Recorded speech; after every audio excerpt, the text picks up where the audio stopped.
Let me tell you what nobody in the mainstream media complex wants to talk about this week. Not the cable networks with their retired generals and their color-coded maps, not the think tanks in Washington that survive on defense contractor money and Pentagon access, not the editorial boards that have spent 3 years telling you Ukraine is winning, Russia is losing, and the moral clarity of this conflict is beyond question. What they are not telling you, what they are deliberately obscuring with noise and narrative management, is that something fundamental has shifted on the eastern front of Europe.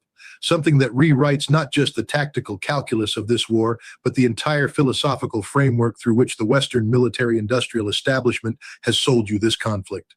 Because when machines start taking prisoners, when robots, unmanned ground vehicles rolling on steel tracks and rubber wheels, controlled by operators sitting miles from danger, force two Russian soldiers to raise their hands in surrender without a single human Ukrainian soldier stepping foot in that position, you are not just watching a battlefield innovation. You are watching the beginning of the end of warfare as every strategist on Earth thought they understood it.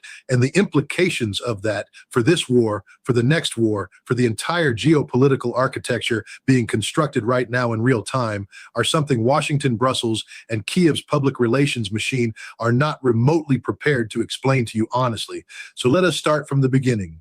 Because in order to understand where we are in the spring of 2026, you have to understand where we were in the winter of 2022 and why the story arc from then to now is not the triumphant narrative of Western resolve that you have been sold. When Russia launched its full-scale invasion of Ukraine in February of 2022, the initial Western assumption, the assumption that drove every policy decision from Berlin to Washington, was that this was a conventional military contest that could be resolved through conventional military means. Flood Ukraine with weapons, impose sanctions on Russia, isolate Moscow diplomatically, wait for the Russian economy to collapse, wait for Russian military morale to shatter, and collect the geopolitical dividend of a weakened Russia, a grateful Ukraine integrated into the Western security architecture, and a reaffirmation of American primacy as the indispensable guarantor of the rules-based international order. That was the plan.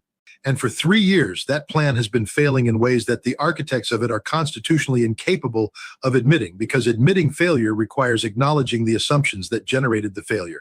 And those assumptions are central to the entire ideological project of post-Cold War American foreign policy. What actually happened on the battlefield is something altogether different from the narrative. Yes, Ukraine has shown extraordinary resilience. Yes, Ukrainian soldiers have demonstrated courage that commands genuine respect from any honest military analyst, but the war has not evolved the way the West predicted, and the reasons it has not evolved that way tell us everything about the gap between Washington's model of reality and reality itself. Russia absorbed the economic pressure. Russia adapted its military doctrine. Russia accepted casualties at a scale that democratic publics in the West would never politically tolerate. And Russia methodically ground through Ukrainian defensive lines, not with the elegance of a modern combined arms maneuver force, but with the brutal attritional arithmetic of a state that has decided it will outlast its opponent regardless of cost. That is the context, the uncomfortable, suppressed, carefully managed context within which Ukraine's pivot to unmanned ground systems must be understood. But here's the part that Washington does not want to admit, because admitting it collapses two narratives simultaneously. Ukraine's explosive innovation in drone warfare, in aerial drones, in maritime drones, and now in ground-based robotic systems is not a story of Western military aid rescuing a smaller democracy from a larger autocracy. It is primarily a story of Ukrainian ingenuity emerging from Ukrainian necessity. It is a story of a country that was running out of the one resource no amount of American or European money can manufacture on demand: human beings willing and able to fight. Ukraine's manpower crisis is real, it is severe, and it is the hidden engine driving everything you are now watching unfold on that battlefield. When Ukrainian President Zelensky announced in April of 2026 that Ukrainian forces had captured a Russian position using only ground robots and unmanned aerial vehicles, no Ukrainian casualties, no Ukrainian soldiers in the kill zone, that announcement was not merely a military milestone, it was a confession that Ukraine needed machines to do what it no longer has enough people to do safely. And understanding that confession is the key to understanding everything else. Now let us talk about what these systems actually represent, because the coverage you are getting from mainstream sources is dangerously superficial. The Ukrainian ground drone ecosystem that has emerged over the past 18 months is not a science fiction fantasy of fully autonomous killer robots making independent decisions on the battlefield. It is something more nuanced, more tactically sophisticated, and ultimately more consequential. Platforms like the Ritter H, the Termit, the Droid TW-12.7, and the Krampus, these are remotely controlled unmanned ground vehicles that integrate into a layered kill chain, combining aerial reconnaissance, artillery coordination, electronic warfare, and human command. A robot armed with a 12.7 millimeter heavy machine gun does not need to be sentient to be strategically transformative. It needs to be controllable. It needs to be deployable. It needs to be sustainable. And when Ukrainian robotic systems completed more than 22,000 frontline missions in just 3 months, missions covering logistics, reconnaissance, fire support, and direct assault, what you are watching is not a proof of concept. You are watching a doctrine being born in combat, being tested in the most unforgiving laboratory that exists, refined by operators who are learning faster than any Pentagon simulation could replicate.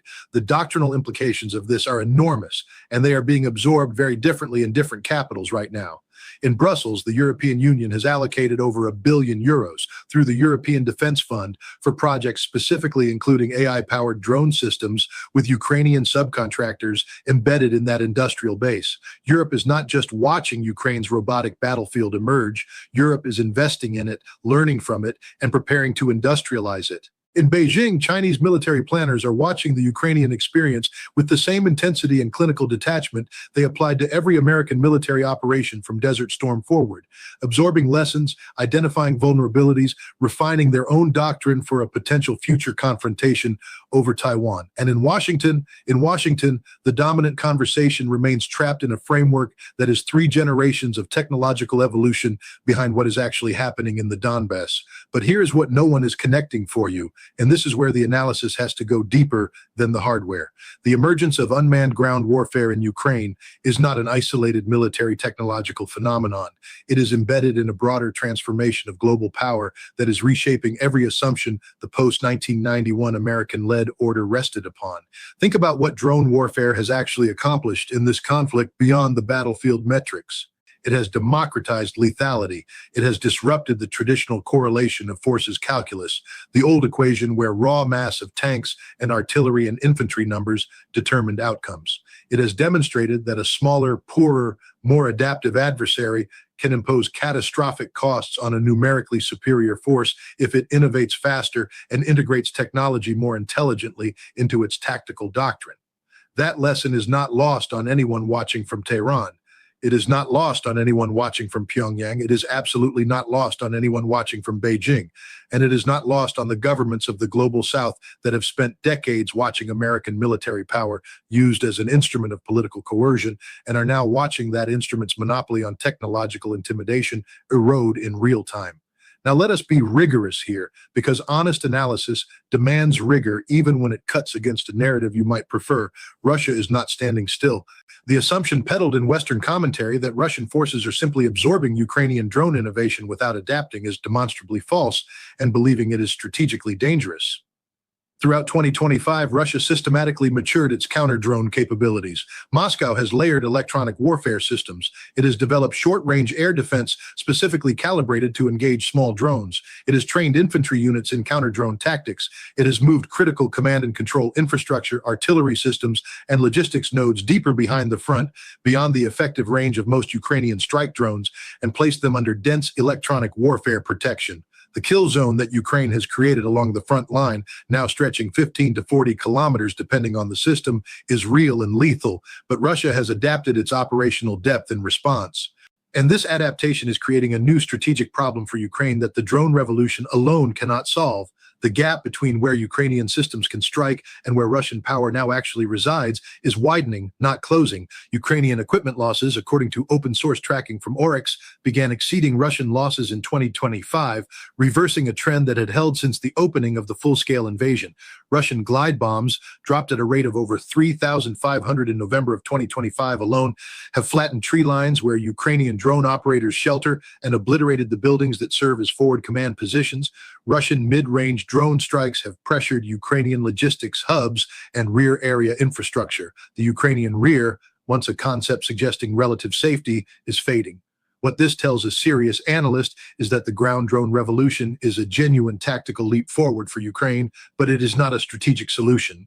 It is the latest innovation in a war of mutual adaptation, where each side's advances trigger the other side's responses, and where the fundamental question of political will, economic endurance, and demographic sustainability remains unanswered by any amount of technological cleverness. And this is where the moral framework of this conflict demands examination, honest examination, not the comfortable, curated moral clarity that Western governments and their media partners have packaged and sold to their publics for 3 years. The unmanned ground vehicle that takes a Russian prisoner without a Ukrainian soldier present is celebrated as a triumph of innovation. And in purely military terms, yes, it represents a meaningful achievement in reducing Ukrainian casualties while maintaining combat effectiveness. Robots do not bleed. That phrase, spoken by Ukrainian commander Mykola Zinkovich, is not merely a tactical observation. It is a philosophical statement about the direction of modern warfare, and its implications extend far beyond the Donetsk steppes. Because if robots do not bleed, then the political cost of conflict changes. The public tolerance for sustained military operations increases when the butcher's bill is paid in machines rather than mother's sons. The democratic accountability that is supposed to constrain the use of force, that is supposed to make war costly enough to deter its casual initiation, gets quietly eroded when the human cost is displaced onto hardware and replaced by factory production rates and defense procurement budgets. Consider the strategic irony embedded in this development. The United States has spent decades developing and deploying unmanned aerial systems, the drone program that assassinated figures across Pakistan, Yemen, Somalia, and beyond, and has confronted exactly this accountability erosion at the executive level of American war-making. When the cost of killing is low enough, the threshold for killing is lowered. The history of American drone warfare is a case study in how technological displacement of human risk does not make war more humane.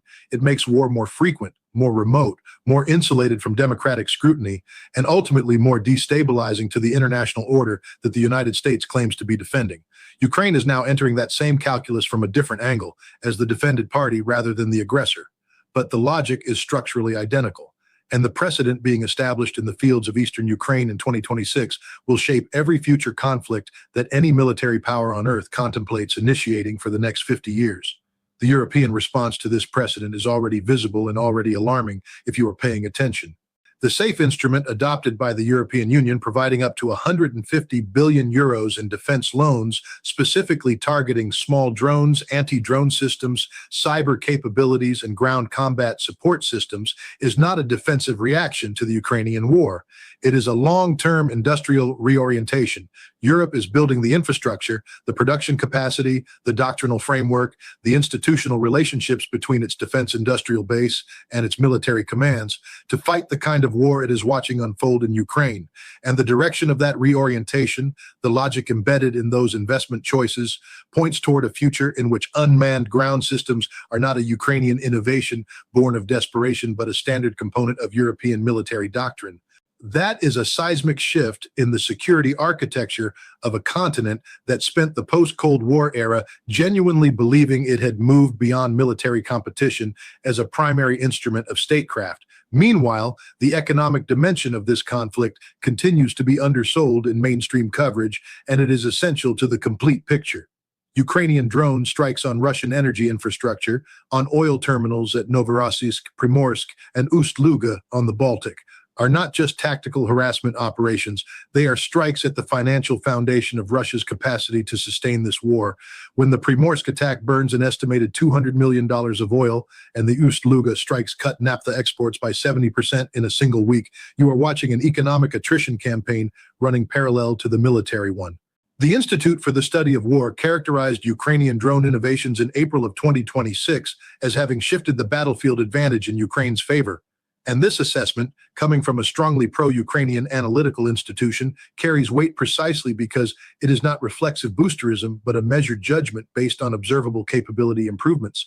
But shifting the battlefield advantage in a tactical sense is not the same as winning the war in a strategic sense, and conflating those two things, which Western media does constantly because tactical successes are emotionally satisfying and strategically complex truths are not, is one of the most dangerous intellectual habits that has afflicted Western understanding of this conflict from its very beginning. So where does this leave us? What is the honest verdict of the evidence, stripped of the partisan framing that has corrupted analysis of this war on all sides? Ukraine has achieved something genuinely historic in the development of unmanned ground warfare. The capture of a Russian position using only ground robots and UAVs, no Ukrainian blood spilled, no Ukrainian body in a Russian trench, is a milestone that military historians will study for generations.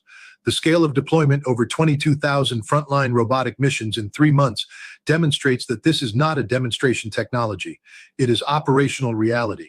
The integration of these systems into a coherent kill chain, combining aerial reconnaissance, artillery, and electronic warfare, represents doctrinal sophistication that most NATO member militaries have not yet achieved. Despite spending orders of magnitude more on defense budgets, Ukraine has compressed decades of military technological evolution into 3 years of existential combat necessity, and the world is watching a new doctrine of warfare emerge from the pressure of that necessity. But here is the verdict that requires moral courage to state plainly.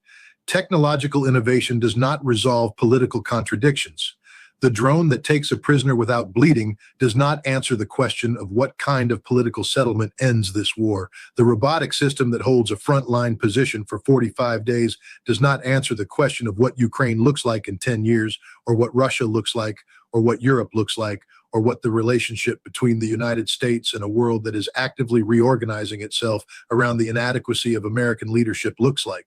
The machines are solving tactical problems, while the political architects of this conflict continue to evade the strategic questions that no amount of hardware can substitute for. And the global power shift that is accelerating around this war, the deepening of non-Western economic and security architectures, the maturation of a genuinely multipolar world that no longer accepts Washington's definition of the rules-based order as the only legitimate one, is not going to be resolved by who has the better ground drone. The true moral reckoning of this conflict, the reckoning that genuine strategic thinkers are grappling with in private conversations far removed from what you see on television, is this. Was the decision to arm this war, to sustain this war, to expand this war, rather than seek a negotiated settlement at the numerous off-ramps that presented themselves over the past 4 years, was that decision made in the genuine interest of the Ukrainian people, or in the institutional interest of an American foreign policy establishment that needed this conflict to confirm its narrative about democracy versus autocracy, about the indispensability of American power, about the continued relevance of a post-Cold War security architecture that the rest of the world had already begun to leave behind? The machines on the battlefield do not carry the answer to that question. They carry weapons. The question itself belongs to us, to citizens willing to demand from their governments not the comfortable certainty of curated moral clarity, but the difficult, demanding, genuinely inconvenient truth about what is actually being done in their name and at what ultimate cost to the world their children are going to inherit. That is what real analysis looks like.